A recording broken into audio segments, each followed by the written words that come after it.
said yesterday, geological maps are made on a sheet of paper, and they can be made from a satellite image, or they can also be made from a topographic map.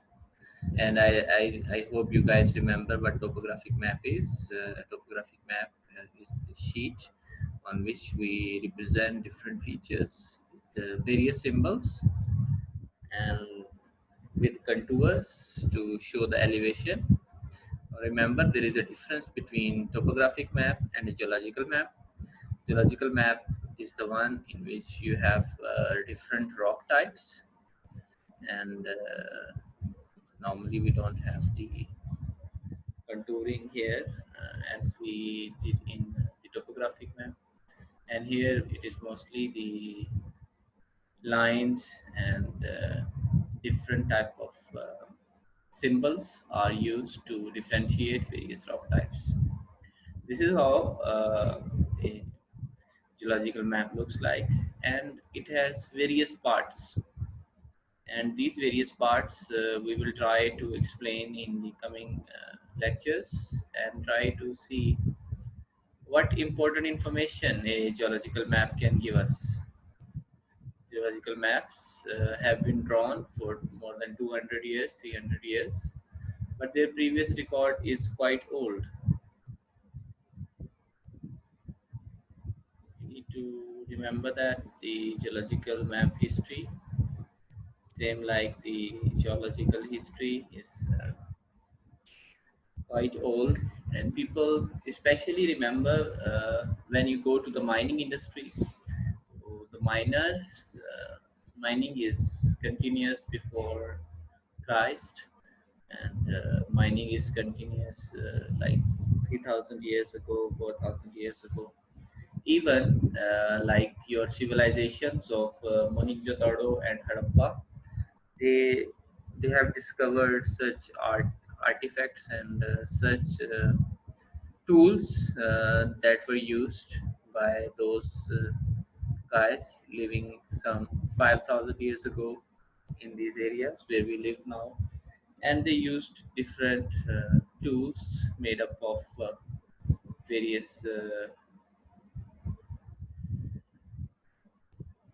however, the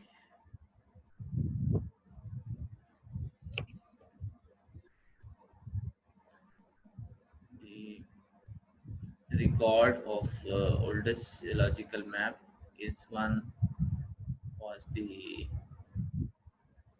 used for the mining. As we said, the basic purpose is to understand the geology of the area, how it is important. Like you guys have listened that we are constructing mega projects like dams, and if you are constructing a dam, then it is important for you to understand the geology of the area, because you are making these structures on the surface of earth. And if you don't understand the surface of earth very well, how you can make a investment of billions of dollars, and also for the safety reasons, like if you are making your structure on a soil or on a rock that doesn't have been studied, then the chances of failure are very high, and you are putting a risk for the whole population. That's why geology and geological maps and your studies are very important and vital, because it directly affects the policy, it directly affects the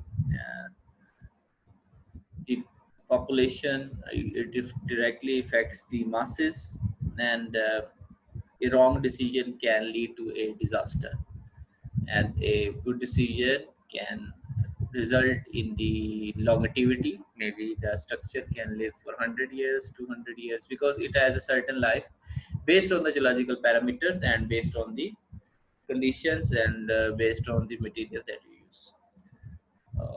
That's why it has various application, and we discussed about the engineering geological application. Apart from that, in oil and gas industry, yes, we also use these maps, and try to, when we are exploring the island gas deposit. Like yesterday, I mentioned about the delineation of coal mines in salt range. You use geological map, and you just go there to the location, and you just mark the place where you think the area can be exploited for hydrocarbons. Okay, as we said, geological map can also be for academic reasons as well, just for study, like for research purpose. Like for example, geological map can also be to differentiate various rocks just for the academic purpose, not having any commercial value, but maybe in future when there is some mineral company or some oil and gas companies coming to the area, they can be the one who have more interest in the old maps. Like for example, some of the professors from University of the Punjab, they used in early 90s 80s, they mapped the Hazara area, especially the northwestern part of Himalayas, and their work is recognized internationally, and they are well known geologists now. So we have some oldest maps dating back to 1300 BC. Here you can see a remnant of once there was a map. However, the symbols and the technique they used may be quite different from that one we use today. But you can see, like about 3,000 years ago, we used to have people thinking about constructing maps and doing these type of studies to understand the geology, to understand the mining. If you go to these areas, like अगर आपको कभी मौका मिले, you just meet the miners जो mining कर रहे होते हैं. They have their own term. वो कोल सीम को अपनी लैंग्वेज में कुछ कह रहे होंगे, वो फॉल्ट को कुछ कह रहे होंगे, वो उस रॉक लाइमस्टोन को they might be having some terms for that, and they have local terminology and local understanding. Just like if you go to the gemstone area, those guys who are exploring and producing rubies and different gemstones, they might have using different names of these stones, and they might be using different name of these precious gems. Here you can see another map for ore veins. You can see the lines. These are the veins might be containing very precious metals or precious stones. And understanding the location and following the location, it is very important, because like for example, if you are a miner, you know, you want to see how long your mine can produce. Or if you are a petroleum geologist, you want to see how much hydrocarbons you can have. Like कितने years तक आप जो hydrocarbons हैं, या कितने years तक जो आपके oil and gas reserves हैं, वो last कर सकते हैं. That's why it is important to see the geological map. Okay. Here are some other examples about the history of geological mapping. You can see others, and these are different lines and colors that we represent different mythologies. And as stated, the oldest map that we have now dates back to the 18th century, and that is basically designed by those guys who were using the or who were the pioneers in geology, those guys who led the foundation. Just like you study Darwin, or Darwin led the foundation for biology. Similarly, Albert Einstein or Isaac Newton, and similarly, there are some scientists like James Hutton and Carlos Lyell, and these guys were the one who led the foundations of geological sciences, or the geological mapping that we see today. You can see here few of the well colored formations, different units. Similarly, the red, gray, and we have the pink, dark pink, green, and you can see here they have provided a legend. Remember, always a good geological map should have a very clear legend and should have clear information like crystal clear, like which formation is what in this particular uh, geological province or this area. And here you can see the title of the map. You can see well organization even in the 18th century and areas like that. That's how normally the geological mapping has evolved. So geological maps are produced by the government institutions. Yes, we have uh, Geological Survey of Pakistan, and that is the backbone of the geological studies in Pakistan, and it is the one organization that makes the geological map for all the areas that are under the jurisdictions of that comes under the boundaries of Pakistan. And what they do in they go in summer, they go in winters, they have different field parties. They go and it's a very enjoyable job. Like you go to the field and then you go spend like months and months to map the areas, and you meet local population, you make connections, and you see the untouched areas of our country, like those areas you have never thought. Maybe you go to Haran district, or maybe you go to some untouched areas of Chitral, or maybe interior Sindh, or maybe the tribal areas of Punjab. Or you can range your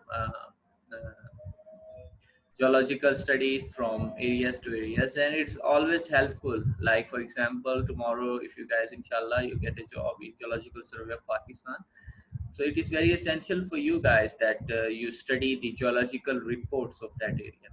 Always remember to study the previous literature, because if you are going blind in the field, then it is very hard for you to do any research or any new understandings. Because if you don't know what previous guys have did, maybe you are doing the same thing that was done like 100 years ago or maybe 50 years ago. However, the Geological Survey of Pakistan, they have produced very prominent geologists that are known all over the world, especially Abul Farah. He was the one who published a book on geodynamics of Pakistan, and similarly, there are others who are well known in the world internationally. And similarly, United States, they have a geological survey, USGS, United States Geological Survey.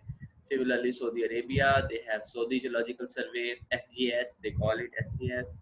Then we have the British Geological Survey, that is known as BGS. All the countries, even Malaysian geologists like the uh, Malaysia Geological Survey, all the countries, they have their own geological surveys, and based on that they have their own studies, their own understanding. But remember, the symbols, the understanding that they put in the geological map should be uniform. It doesn't mean that you use a new symbol or you make another uh, colors. Yes, you can use the color, but I always say better you use the colors that are widely used all over the world. Like for example, if there is a soil present or alluvium present in your area, international standards, people use yellow color.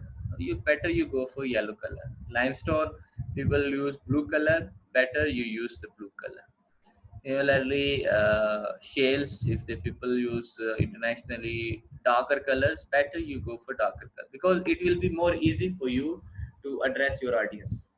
Here we have few other examples, and you can see that there is a red dot that is present here. That is the index. Remember, whenever you are doing a geological map, you are using a topographic sheet, or you are using a satellite image.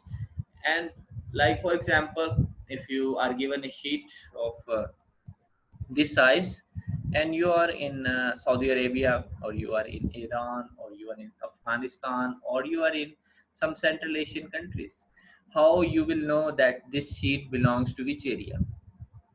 and there is a guide. This is the index. This will guide you and will tell you like, okay, this is the map of the state, or this is the map of the country, and this particular area is the one in which this particular box is the one that we are seeing it here. We have a index, the map index always present on most modern maps, and it is very handy to understand the overall framework of the country and to see where this sheet belongs. Here you can see another example, pretty old map, but you can see that they have represented the boxes, and these various boxes actually represent the location of these maps, and in the larger context to understand where actually you are. Like for example, if you are in district Yob or Loralai in Balochistan, you want to see uh, where we are in the district Yob. We are in the eastern part, we are in the western part, in the northern part, in the southern part. Then this number, actually these numbers actually guide you to see the location of these maps. It's very important.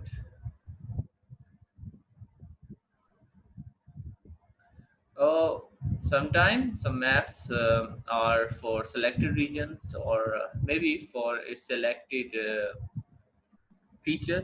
Like for example, there can be a geological map just for a volcano, or there can be a geological map just for the dome, or there can be a geological map just for the granite. There is a possibility, or maybe there is a possibility that the geological map is just for the country. Like for example, here we have Ethiopia that is located in Eastern Africa. You can see that Africa is here, and then where is Ethiopia? Oh, okay, it is in the eastern part of the continent. You will see this index map, and it is very easy for you to see. Okay, we are in the eastern part of the Africa. It's not the western part. It's not the southern part. That's why the index maps and understanding the title of the map, as it is written, geological map of Ethiopia. It means anything that is in Ethiopia, you are expecting it to be in the map.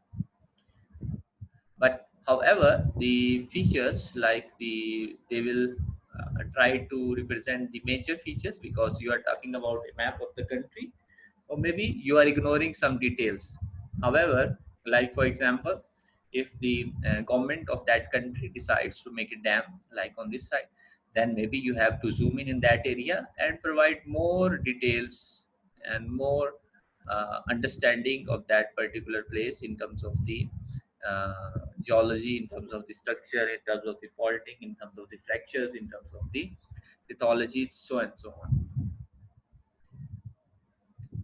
Uh, Geological map, when you go to the field, you see different rocks. You try to see, okay, this is sandstone, all right, this is a limestone, this is a well-bedded schist, this is a granite, and so on.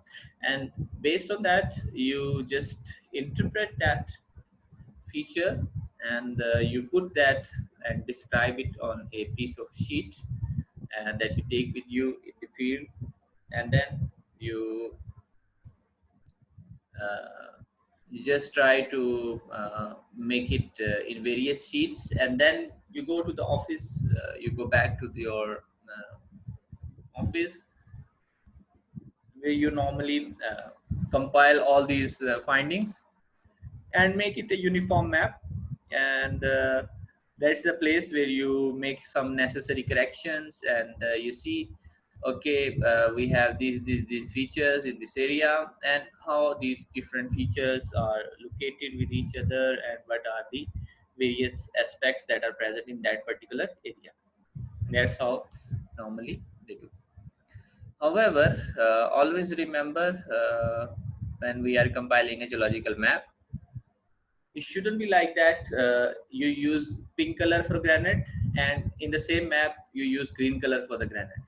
No, if the granite is of the same geological age, and it is of the same composition, and it has the same characteristics in two parts of the map, normally try to use the same color. Because if you are using a different set of code each now and then, like for example, you go to this map and you see this is a yellow color, and maybe it is one rock type that is present, and try to follow the same color wherever this rock is located. Or maybe you have this orange color and you see this orange color very dominant in here. Try to use the same color, like orange color is also here. There is a gap of greenish yellow color in between. It doesn't mean that if there is a gap you use a different color or a different symbol. Try to use a uniform set of symbols and uniform set of colors. Similarly, the classification of tectonic phenomena should be uniform, like you use the same set of symbols for faults, folds, and all the other features like strike and dip, and all the features. Similarly, the outcrop description should be uniform. You use the same style of describing, and maybe you can give them different names to different rocks and different symbols to different rocks. Try to remember that you are using a uniform description for that. Then comes the uniform legend. Uh, all the maps or all the sheets that are you doing in the field, remember to make a legend, because without a legend there is no map. Especially the geological map, it doesn't exist. It's just a sheet of paper with different colors. Because you are not present, like for example when you submit your report to your boss about the geology of the area, like for example your boss say, okay, Mr. X, you go to the area in the salt drain located in Chakwal district, and you map the area, this and this, these are the coordinates, and prepare a map and bring it, like after 6 months this is the date you will submit. When your date of submission is there, just try to make everything should be crystal clear, to try to understand the different parts of the map. And especially in bigger companies or bigger government institutions, sometimes there are people who can help you in digitization, or what you can say is the conversion of the sheet from hard copy to a soft copy. Like you just make it in a computer, and then you are the one who will study uh, in the field, and then try to describe the features, interpret various features, and then put them on the map. Or it should be all well organized, because if you are organized at the first place, then the chances of your failure are less. But remember, it's a very interesting job to do the geological mapping of a particular area. Here we have another example. We just wrap up our for today class for today, and you can see various colors and various symbols are used in this map, and you can see very different structures that are present in this area. And you have the geological column here, and we have a cross section. Cross section is the one, like for example, if you consider this is the top layer of a cake, and then you just cut that cake from here to here, and once you cut the cake you can see the cream, the chocolate, and everything in it. Similarly, in geological map, you make cross section to see the vertical relationship between different rock types, and try to understand the uh, how the rocks are layered on top of each other. You can see various features here, and maybe there are some igneous features located here, and there is some faulting that is also present here. So this is the line of your